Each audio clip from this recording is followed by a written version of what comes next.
కవిత సంబంధించి ఏమనుకుంటారు, మళ్ళీ వచ్చే అవకాశం ఉందా బీఆర్ఎస్లోకి? మీరు ఎందుకంటే ఈ కవిత క్రైసిస్ జరుగుతున్నప్పుడు కవితకు సంబంధించిన ఈ లెటరు ఇవన్నీ బయటపడుతున్న ఆ సమయంలో కేసీఆర్కి మీరు అత్యంత సన్నిహితంగా ఉన్నారు. ఇప్పుడు కేసీఆర్ ఆరోగ్యం బాగాలేదంటారు. ఇప్పుడు మేమేమంటామంటే సార్, కేసీఆర్ ఆరోగ్యం చాలా బాగుంది, మీకు ఆ డౌట్ అవసరం లేదు. 100కు 100%, 100కు 1000%. మూడోసారి ముఖ్యమంత్రి ఆయన్నే ఉంటాడు. మూడోసారి ముఖ్యమంత్రి కేటీఆర్ తెలంగాణ వినండి మూడోసారి ముఖ్యమంత్రి కేసీఆర్ గారు ప్రెసిడెంట్, మా ప్రెసిడెంట్ అధ్యక్షుడు కేసీఆర్ గారు అవుతారు. మూడోసారి ముఖ్యమంత్రి కేసీఆర్ అయిన తర్వాత మళ్ళీ ఇక దాని తర్వాత ఏం కావాలన్న తర్వాత అవుతాం. ఒక అంశం. రెండోది, ఎప్పుడైనా గుర్తుపెట్టుకుని ఆరోగ్యం బ్రహ్మాండంగా ఉంది. ఇప్పుడు మా నాన్న ఉన్నాడండి, నా వయసు 48, మా నాన్నది 73 సంవత్సరం. మా నాన్న నాలాగా ఉంటాడా? ఉండగలుగుతాడా? పోనీ మీ వయసు మీ నాన్న కూడా నీ అంత యాక్టివ్ ఉంటాడా? నీ అని ఇంటర్వ్యూలు చేస్తాడా? రాత్రి 12 గంటలాగా G24 పని చేయగలుగుతాడా? ఆయన ఎంత చేయాలో అంత చేస్తాడు. కేసీఆర్ గారు ఎప్పుడు రావాలో అప్పుడు వస్తాడు. ఆయన అస్త్రాన్ని ఎప్పుడు ఉపయోగించాలో అప్పుడు బాణం వస్తుంది, దిగుతుంది. రేవంత్ రెడ్డి అన్నాడు ఆయన రిటైర్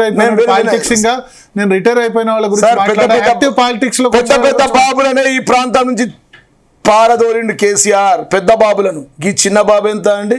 ఆయన జూనియర్, ఆయన కింద వర్కరు, ఆయన పాలేరు. ఈయన గురించి ఎవరు మాట్లాడతారండి? ఈ ముఖ్యమంత్రి చంద్రబాబు పాలేరు అంతే కదా, ఆయన పాలేరే కదా. ఆయన కనసాగల్లో పనిచేస్తున్నారు రాష్ట్రంలో. మళ్ళీ కేసీఆర్ పాలేరంటే ఓకే, నాకేం ప్రాబ్లం లేదు, వాస్తవమే. నేను ఆయనే ఉంటా, ఆయనతోనే ఉంటా. నాకు లైఫ్ ఇచ్చిండు, నాకు రాజకీయంగా లైఫ్ ఇచ్చిండు. నన్ను 2 సార్లు ఎమ్మెల్యే చేసిండు, జిల్లా అధ్యక్షుడు చేసిండు, రాజకీయ భిక్ష పెట్టిండు. మా నాన్న సర్పంచ్ కాదు, మా అమ్మ ఉప సర్పంచ్ కాదు.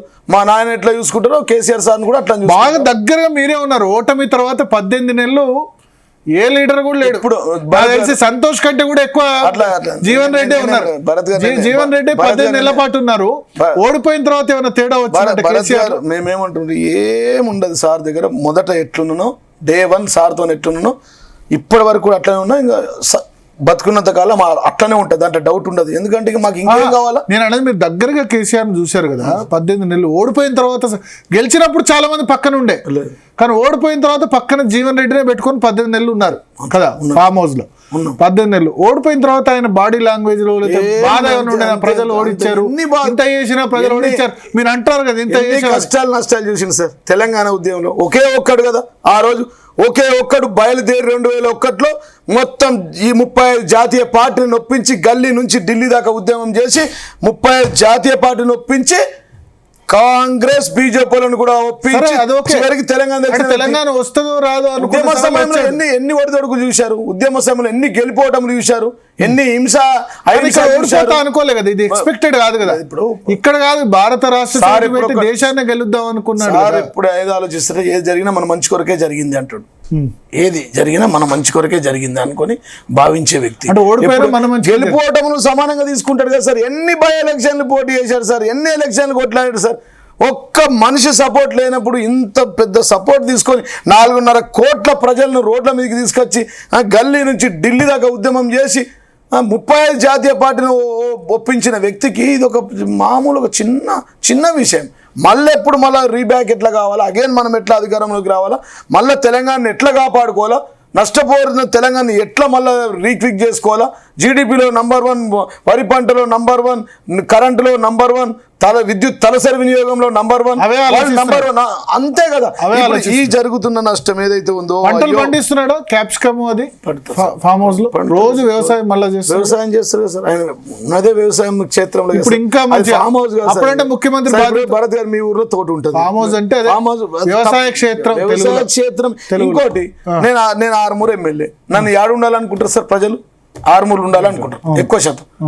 సార్ గజ్వేల్ ఎమ్మెల్యే, గజ్వేల్లో ఉంటే ఫామ్ హౌస్ అంటారు, గజ్వేల్లో ఉంటే ఇంకోటి మాట్లాడతారు. గజ్వేల్ ప్రజలకు అందుబాటులో 24/7 365 రోజులు నియోజకవర్గంలో ఉన్నాడు ఎమ్మెల్యేగా. ముఖ్యమంత్రి, తెలంగాణ తొలి ముఖ్యమంత్రిగా ఎమ్మెల్యేగా కాకముందు నుంచి ఉన్నాడు. ఉన్నారు, నేను చెప్తున్నా. అవైలబుల్ ఉంటే దాని మీద ఫామ్ హౌస్ ఇది అది ఫామ్ హౌస్ తప్ప జనాలు మాట్లాడేదాని విషయం అంటారు. కాబట్టి నేను ఒక్కటే అంటా. ఇప్పుడు ఏం పంట పండిస్తున్నారు? ఆలుగడ్డనా, క్యాప్సికమా? వరి ఉంటుంది, అన్ని ఉంటాయి సార్. వరి ఉన్నాయి, రకరకాల పంటలు. రోజు ఆయన స్వయంగా కూలీలు వాళ్ళతో మాట్లాడుతున్నారు, వెళ్తారు కదా సార్, తిరుగుతారు కదా. వ్యవసాయ క్షేత్రం తిరుగుతారు సార్, పొలం పనులు చూస్తారు కదా సార్. పొలం పనులు ఇష్టం, బాగా ఇష్టం ఫ్యాషన్ సార్. Agriculture fashion. అందుకోసమే ఈ రాష్ట్రం నంబర్ 1 చేసింది దేశంలో. అంత క్షుణ్ణంగా వివరణాత్మకంగా ఆయనకు వ్యవసాయం గురించి ఐడియా ఉంది కాబట్టి నీళ్ళ పరిస్థితి ఏంది, కరెంట్ పరిస్థితి ఏంది, అంత ఇప్పుడు ముఖ్యమంత్రి ఉన్నప్పుడు కంటే ఇప్పుడు ఇంకెక్కువ పని తక్కువైంది కాబట్టి ఇంకా మొత్తం స్టడీ చేస్తారు కదా సార్. ఆల్రెడీ రీసెర్చ్ కదా, ప్రతి అంశాన్ని రీసెర్చ్ చేస్తాడు. ఇలా ఇదే కేసీఆర్ గారు 24 గంటలు కరెంట్ 10 సంవత్సరాలు. క్యాప్సికమ్ ఇంకేదో అన్నారు, క్యాప్సికమ్ ఆలుగడ్డలు వేరే ఉన్నాయి. అన్ని రకాల పంటలు ఉంటాయి, అన్ని రకాల పంటలు ఉంటాయి. టైంని బట్టి సీజన్ బట్టి చేస్తూ ఉంటాడు. సో పూర్తిగా వ్యవసాయం ఉంటాడు అక్కడే కదా సార్, ఫామ్ హౌస్లో ఉంటాడు. ప్రజలు రెస్ట్ ఎలక్షన్ ముందు అన్నాడు కదా, ప్రజలు రెస్ట్ ఇచ్చారు కాబట్టి రెస్ట్ కాదు కదా అది. రెస్ట్ సార్ ఎక్కడున్నా రెస్ట్ ఉంటుందా? కేసీఆర్ అనే వ్యక్తి ప్రతి ఒక్కటే ఉంటది, ఏదో ఉండదు. ఓన్లీ తెలంగాణ తెలంగాణ తెలంగాణ ప్రజలు, తెలంగాణ నా తెలంగాణ నా తెలంగాణ ప్రజలు, నా తెలంగాణ పంటలు. భారత రాష్ట్ర సమితి అని పెట్టడం వల్ల తప్పైంది అంటారు. ఇప్పుడు బీఆర్ఎస్ అనుకోకుండా ఆయన మా బాసు, మా పార్టీ అధ్యక్షుడు, ఆయన బీఆర్ఎస్ పార్టీ అధ్యక్షుడు. ఆయన ఏది చేస్తే అది కరెక్ట్. నేను మళ్ళీ చెప్తున్నా, ఆయన ఏ నిర్ణయం తీసుకుంటే ఆ నిర్ణయం దట్ ఈస్ ద బెస్ట్ అని మేము ఆలోచిస్తాం. ఓడిపోయిన తర్వాత ఓడిపోయినా గెలిచినా నువ్వు నాకు క్వశ్చన్ అడుగుతాను, మేము మా బాస్ దగ్గర క్వశ్చన్ వేయం, మాట్లాడడం, ఎదురు మాట్లాడడం, మేము ఏం మాట్లాడడం ఖాళీ. అందుకోసం అంటారు కదా, boss is boss, king is king, boss is always right, my boss is KCR, I live for my boss, I die for my boss, I will follow my boss అని చెప్పిన. 2 సార్లు చెప్పినా కూడా నువ్వు మళ్ళీ అదే క్వశ్చన్. మహారాష్ట్రలో ఎక్కడ ఎన్ని నెలలు పనిచేశారు? ఎక్కడెక్కడ? మహారాష్ట్రలో ఒక ఏడాది ఉన్నాం, 1 year. ఔరంగాబాద్ మీటింగ్ పెట్టినాం, నాందేడ్ మీటింగ్ పెట్టినాం, నాగ్పూర్లో మీటింగ్ పెట్టినాం. అప్పుడు ఆర్మూరు కట్ అయింది. జనం ప్రభంజనం కొద్దిగా గ్యాప్ వచ్చింది. ఎందుకు కట్ అవుతుంది? తెలంగాణలో గెలిస్తే మహారాష్ట్రలో ఏమైనా గెలుస్తుండేనా? 100% గెలుస్తుండే. ఆ సీక్వెన్సే చాలా వేరే ఉంటుండే. తెలంగాణలో తెలంగాణ ప్రజలు కేసీఆర్ని గెలిపించుంటే ఇక్కడ అక్కడ మహారాష్ట్రలో కలిసి కేంద్రంలో కీలక పాత్ర పోషించేది. మేము మహారాష్ట్రలో కేసీఆర్ చెప్తే కేంద్రంలో అది జరిగేది.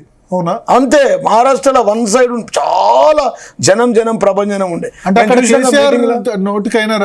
నోటెడ్ అయినారు అక్కడికి మీరు ఉన్న టైం బాగా నోటెడ్ అయ్యారు. ఇట్లా వేలాది మంది నిలబడి చూసేది సార్ కోసం జనం.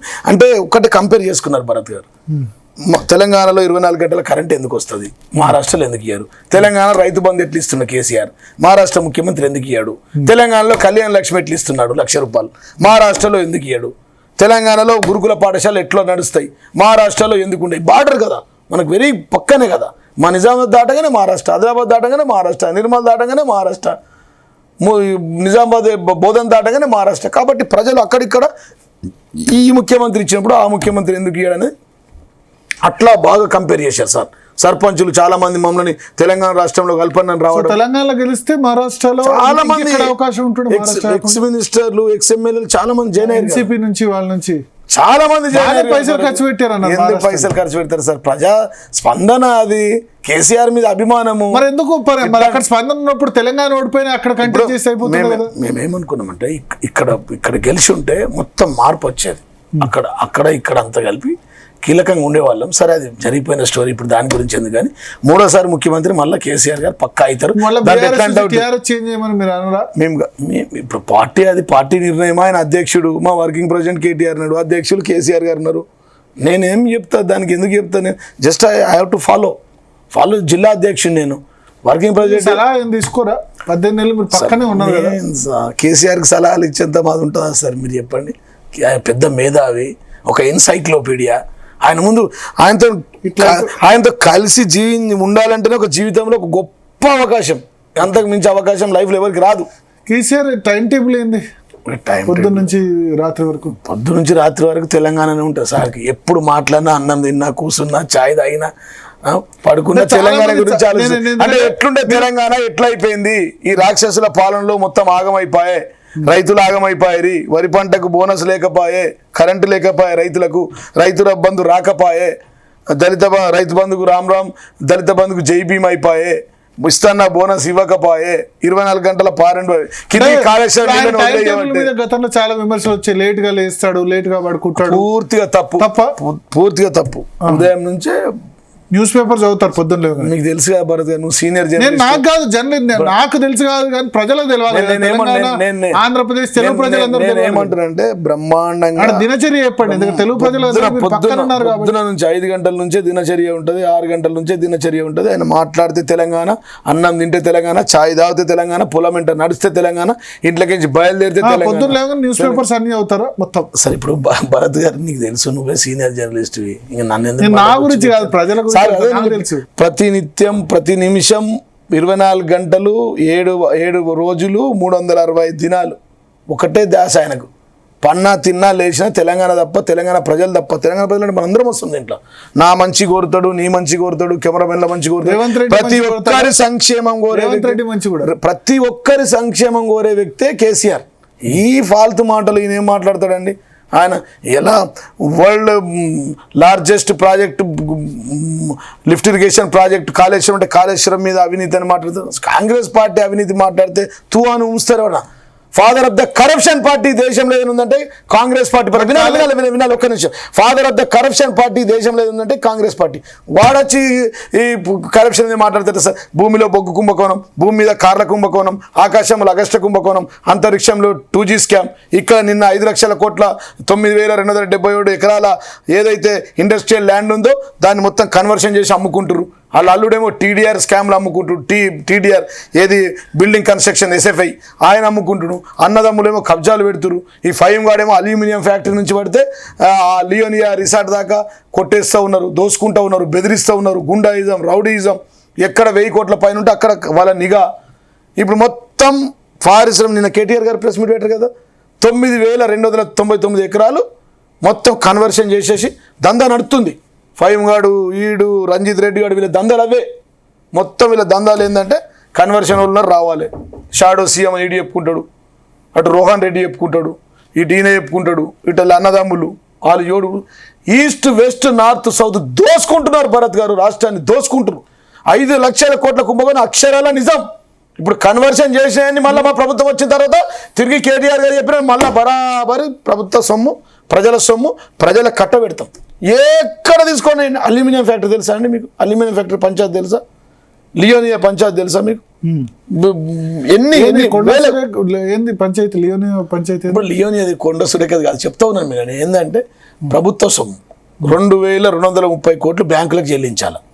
దాని బిడ్లు చేసిన NCLT ద్వారా వచ్చింది. అది వచ్చిన దాంట్లో ABC ఉంటే ఇద్దరిని బెదిరించి గన్నులు పెట్టి విడ్రా చేయించి ఈ నయంను మించిన ఫైమ్ గాడు వాడు లియోనియా దుబ్బేసుకున్నాడు. దాంట్లో 33% సీఎంకి, 33% వీరికి, అంతటా ఉంటారు కదా సరిగా. అందరు వాళ్ళు కొంతమంది ఉంటారు కదా, చిరంజీవి లెక్క అందరు వాళ్ళు కొంతమంది ఉంటారు కదా. నేను అనేది ఏంటంటే అట్లాంటి ప్రాపర్టీలు 1000 కోట్ల ప్రాపర్టీ కొల్లగొడుతుంది. 5 లక్షల కోట్ల ఫైమ్ తీసుకున్నాడు. ఫైమ్ రంజిత్ రెడ్డి, సీఎం రేవంత్ రెడ్డి, ముగ్గురు పొత్తు వస్తాయి. దానికి కూడా డీటెయిల్స్ అన్నీ ఉన్నాయి. ఎవరి మీద టెండర్ అయింది, ఎట్లా అయింది, ఎవరు విడ్రా అయ్యారు అన్ని తీస్తున్నాం. దానికి కూడా మీ పార్టీలో వాళ్ళందరూ మీద రంజిత్ రెడ్డి మీ పార్టీ నుంచి ఉన్నాడు కానీ వాడు పని అదే కదా. వాడు పవర్ బ్రోకర్లు కదా. ఫైమ్ గారు కూడా పవర్ బ్రోకరే కదా. రంజిత్ రెడ్డి గారు కూడా ఫైమ్ పవర్ బ్రోకరే. భరత్ వాళ్ళు అక్కడ ఉన్నప్పుడు మా దగ్గర పవర్ బ్రోకర్ కింద పనిచేసేది. ఇప్పుడు ఈడ అంతకుముందు బొచ్చ సత్యనారాయణ దగ్గర పనిచేసిండు. రేపు ఇంకోటి పోతే చంద్రబాబు దగ్గరికి పోతాడు. వాడు పనే పవర్ బ్రోకర్ కదా. ఎక్కడ పవర్ ఉంటే అక్కడ పోతారు. మేము అనేది ఏంటంటే నిన్న 5 లక్షల కోట్లు KTR గారు చెప్పారు సార్. అన్నీ ఉన్నాయి. మొత్తం రంగారెడ్డి జిల్లాలో ఏ సర్వే నెంబర్లో ఏమేమి దోసుకుంటారు, ఎండ్ల కన్వర్షన్లు చేసిర్రు, ఎంత కబ్జా పెట్టరు, ఏది గవర్నమెంట్ ల్యాండ్ క్లియర్ చేసుకున్నారు, మొత్తం చరిత్ర ఉన్నది. A to Z ఉన్నాయి మా దగ్గర. మీకు చెప్పిన వాళ్ళు మా మీద కరప్షన్ KTR ఏందండి ఇలా mister clean. KTR is mister clean. Formula ఈ కేసులో ఇప్పుడు లోపల అరెస్ట్ చేస్తారు. ఫార్ములా ఈ కార్ అనేది ఒక బేకార్ కేసు, అది ఒక పనికిరాని కేసు. ఆల్రెడీ కేసు పెట్టడానికి అనుమతి ఇచ్చారు భరత్ గారు. కేసు పెట్టడానికి అనుమతి ఇచ్చి మళ్ళీ విచారణకు అనుమతి ఏంటంటే బుద్ధి ఉందా? ఒక మాట మిమ్మల్ని అడుగుతారు. 42% రిజర్వేషన్ల కుదిరించి అసెంబ్లీలో బిల్ పాస్ చేసి రాష్ట్రపతి దగ్గర ఎత్తే రాష్ట్రపతి ఆమోదం ఇయ్యడు.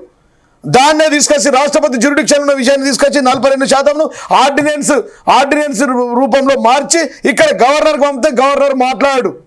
కానీ ఇదే అష్టదరిద్రులైనటువంటి 8 మంది బీజేపీ ఎంపీలు మాత్రం వీళ్ళు దాని మీద మాట్లాడరు. కానీ KTR అనగానే ఒక వరుస సీరియల్ లెక్క దాని మీద వెంటనే గవర్నర్ అనుమతి. ఏమనుమతి బొచ్చు, దాంతో అయ్యేదేంది బొంగు. బరాబర్ ఇక్కడ ఇచ్చిండు, అక్కడ తీసుకున్నది ఉన్నది, వాస్తవం ఉన్నది, ఆన్ రికార్డ్ ఉన్నది, ఎవ్రీథింగ్ ఉన్నది. అక్కడెక్కడ కరప్షన్ ఉందండి?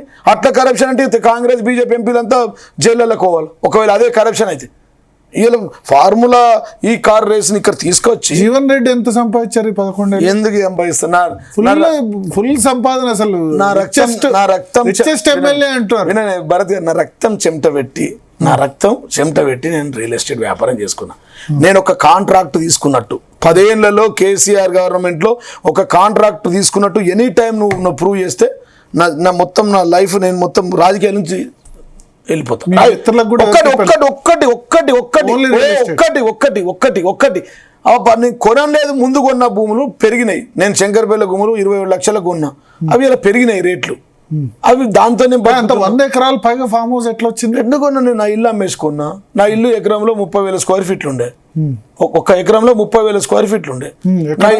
కొంపెల్లిలో అది ఇల్లు అమ్మినా, నా జాగాలు అమ్మినా, నా భూములు అమ్మినా, నా ఊర్లో నా నాన్న ఇచ్చిన ఆస్తి అమ్ముకొని కొన్నా. అఫిడేవిట్ లో చూపించిన అదే అఫిడేవిట్ లో చూపించిన సార్ భరత్ గారు, మీరు అఫిడేవిట్ లో పెట్టినా సార్ 2014 అఫిడేవిట్ లో పెట్టినా, 18లో పెట్టినా, 23లో పెట్టినా, ఇంకెందుకు నా మీద